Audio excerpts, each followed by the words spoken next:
एक समिट हो रही है भारत के अंदर 12-13 जनवरी को, voice of global south summit. और ये बेसिकली जो थीम है, unity of voice, unity of purpose, जो है वो भारत ये कर रहा है। और इसमें मेरा ख्याल है कि दुनिया के 120 ममालिक को इनवाइट किया जा रहा है इस समिट में वर्चुअली। एक चीज़ ये है कि जो नज़र आ रही है कि अफ्रीका से लीडर्स को बुलाया जा रहा है, आसियान से थाईलैंड, कंबोडिया, वियतनाम आ रहे हैं। लगता है अब सिर्फ पाकिस्तान और चीन को ही नहीं बुला रहे ये।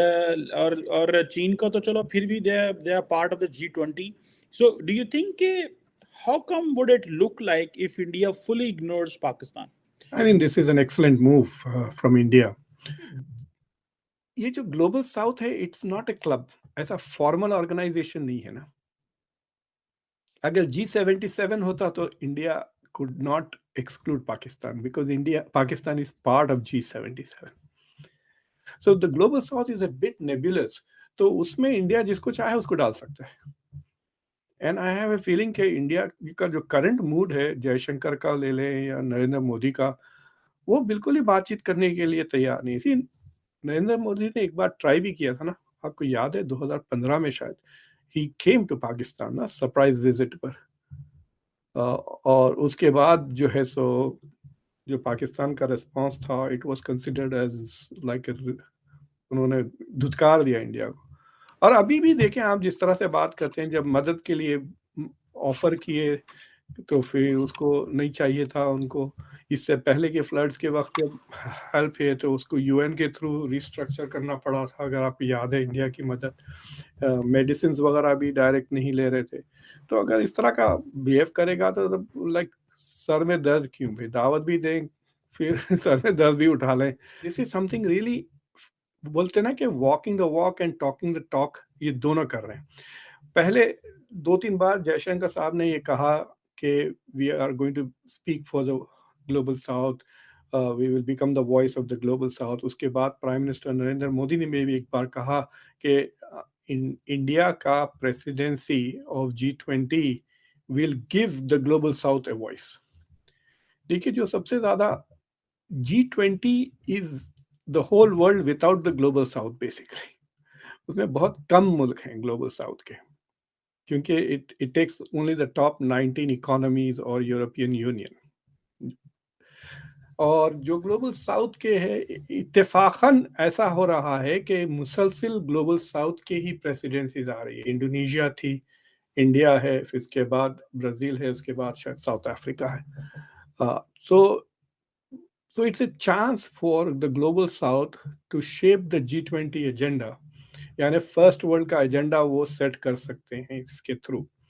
लेकिन उनको अपॉर्चुनिटी ही नहीं मिलती। नाइजीरिया को कब अपॉर्चुनिटी मिलेगी, मोरक्को को कब चांस मिलेगा, राइट? बांग्लादेश को टू हैव ए से एट दिस मेजर फोरम, जिसकी 75% ऑफ द ग्लोबल जीडीपी कहते हैं, 60% ऑफ द पॉपुलेशन वगैरह उसमें आ जाए।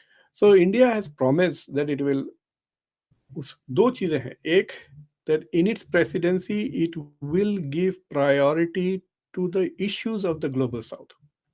तो ग्लोबल साउथ के जो मसाइल हैं उनको वो तरजीह देगा। And the second thing is that it wants to become the voice of the global south.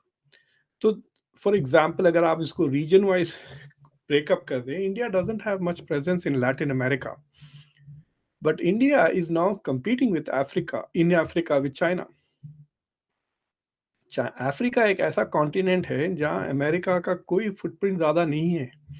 अभी अफ्रीका समिट हुआ, मैंने अफ्रीका की समिट का रिव्यू भी किया, but it's not very satisfactory कि America continues to neglect Africa, और China मेरे ख्याल से 4-5 गुना ज़्यादा उसका फाइनेंशियल प्रेजेंस है in the continent of Africa. उसका प्रेजेंस बढ़ रहा है लैटिन अमेरिका में। So in many ways you could argue that India, by trying to become the voice of the global south, is basically competing with China for leadership। दूसरी चीज ये है कि आप देखें किस तेजी से ये काम हो रहा है। अभी अनाउंस हुआ 13-14 को है वो कॉन्फ्रेंस।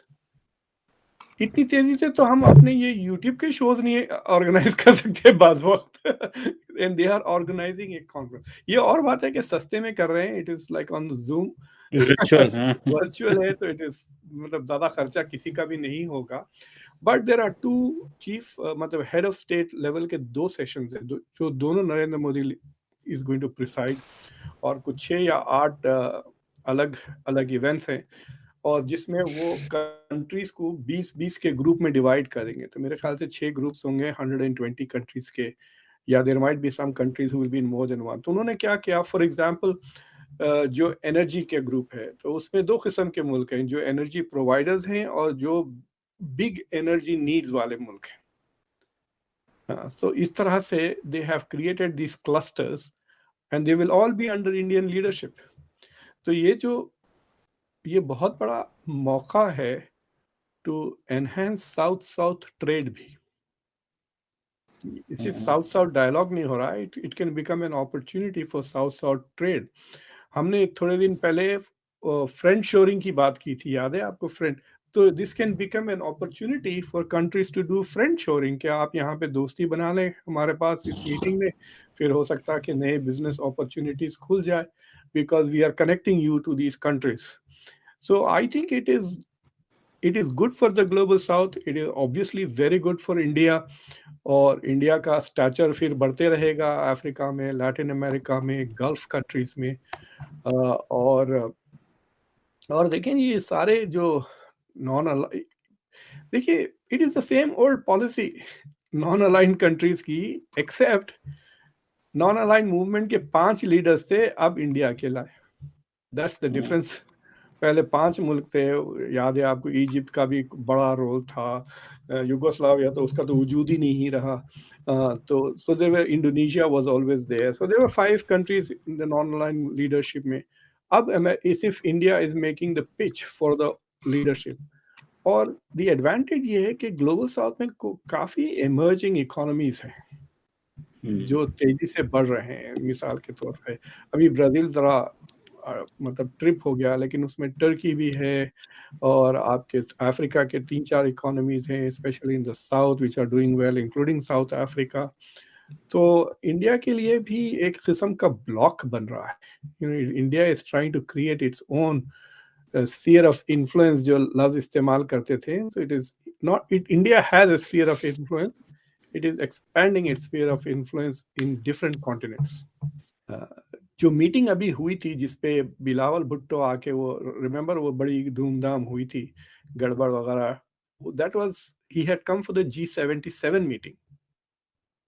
तो G77 प्लस चाइना एक ग्रुपिंग है, because China doesn't see itself, China का मतलब is it a developed country, is it a developing country, अभी वो किसी ने डिसाइड नहीं किया ना। तो China is definitely not going to be there, because what's the point, मतलब China is part of G20, तो चाइना अपने लिए बोल लेगा। But I have a feeling कि जो लव्स ग्लोबल साउथ है, it is not a formal organisation,